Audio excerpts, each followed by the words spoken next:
كان معاه في المسرحية ولابس نفس الباروكة وهو يعتبر قريب من جسمه، لكن طبعا كانت عبقرية محمد نجم ان هو ازاي يقدر يعمل 3 شخصيات في مسرحية واحدة ويقنعك ان هما 3 شخصيات حرفيا. وهتشوف المسرحية ديت من اجمل المشاهد اللي هتشوفها في حياتك، زي مشهد محمد نجم وحسن عابدين في العيادة. المشهد ده انا حرفيا انا ممكن طول ما ابقى مخنوق كده اجيب المسرحيه، اجيب الحته دي اتفرج عليها واشيلها تاني، حرفيا بتضحك جدا. ومش المشهد ده بس الوحيد اللي في المسرحيه بيضحك، المسرحيه كلها حرفيا بتضحك. المسرحيه بجد جميله جدا جدا جدا، واستحاله تروح عليها. رقم 2 معانا مسرحيه الجوكر، بطوله محمد صبحي وهناء الشرباجي ومحمود القلعاوي.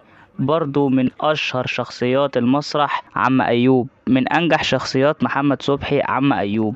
عم أيوب أكتر كاركتر بيضحك في المسرحية، حرفيا حرفيا ده